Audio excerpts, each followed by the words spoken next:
Kaveri institute of brain and spine, Kaveri மருத்துவமனை, radial ரோட்லேருந்து நாங்கள் வந்து ஒரு காம்ப்ளிகேட்டட் ஸ்பைன் ஆப்ரேஷன் ஒரு 2 வயசு குழந்தையில பண்ணியிருக்கோம். இந்த கதையை நாங்கள் உங்களோட ஷேர் பண்ண விரும்புகிறோம். இதோட அதிசயம் என்னன்னா, இந்த குழந்தை வந்து வெறும் 2 வயசு. அதோட ஹார்ட்டுக்கு பின்னாடி இருக்கிற ஸ்பைன் வந்து ஒரு அக்யூட் ஆங்கிள் மடிஞ்சிடுச்சு. இது வந்து டிபினால இது ஆனது. இதனால குழந்தைக்கு கால் பாதிப்பு ஆரம்பிச்சிச்சு. அண்ட் குழந்தையோட பேக்லேயும் ஒரு நல்ல ஒரு ஸ்வெல்லிங் தெரிய ஆரம்பிச்சு. ஸோ இதனால அவங்க குழந்தைய அழைச்சிட்டு வந்தாங்க பங்களாதேஷ்லேருந்து. ஏன்னா எல்லாருமே அங்கே வந்து இதை பண்ண முடியாது, பண்ணால் ரிஸ்க் ரொம்ப ஜாஸ்தினாங்க.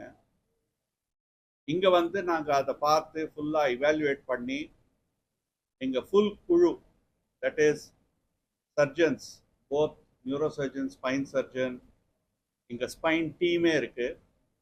எங்கள் neuro anaesthesia, neuro critical care, neuro radiology எல்லாரையும் உட்காந்து இதை பற்றி இவாலுவேட் பண்ணி என்ன பண்ணால் குழந்தைக்கு நல்லா இருக்கும், குழந்தையோட க்ரோத்தும் அஃபெக்ட் ஆகாதுன்னு பார்த்துட்டு அதுக்கப்புறம் நாங்கள் ஃபைனலாக டெசிஷன் எடுத்து நாங்கள் ஒரு மேஜர் 8 hour ஆப்ரேஷன் பண்ணோம். இந்த ஆப்ரேஷன் வந்து செஸ்ட் த்ரூவாக போய் பண்ணது. தட் இஸ் செஸ்ட்டை ஓப்பன் பண்ணி லங்கை கொஞ்சம் மூவ் பண்ணி அந்த ஸ்பைனை வந்து அந்த உள்ளே போன ஸ்பைனை எடுத்துட்டு இடையில ஒரு கேஜ், ஒரு மெட்டல் இது போட்டு அதை ஃபிக்ஸ் பண்ணியிருக்கோம். இந்த சர்ஜரி வந்து காம்ப்ளிகேட்டட் சர்ஜரி. ஆனால் எங்ககிட்ட இருக்கிற எக்ஸ்பீரியன்ஸ், டெக்னாலஜி எல்லாம் வச்சு எங்களால் இந்த மாதிரி ஆப்ரேஷன் பண்ண முடியறது. அண்ட் நம்ம கிட்ட இருக்கிற எக்ஸ்பீரியன்ஸ்ட் அனஸ்தீசியா அண்ட் கிரிட்டிக்கல் கேர்னால குழந்தை உடனடியாக மயக்கத்துலேருந்து வெளில வந்து நல்லபடியாக மூச்செடுத்து ஒரு 3வது நாளே விளையாட ஆரம்பிச்சிச்சு. ஸோ அதுதான் ஒரு ரொம்ப நல்ல ஸ்டோரி, ரொம்ப நல்ல நியூஸ். அதுனா சென்னையில் இப்போ இந்த மாதிரி காம்ப்ளிகேட்டட், உலகத்தில் இந்த மாதிரி ரொம்ப கம்மியான இடத்துல இதை பண்ணுறாங்க, இந்த மாதிரி ஆப்ரேஷன்ஸ்.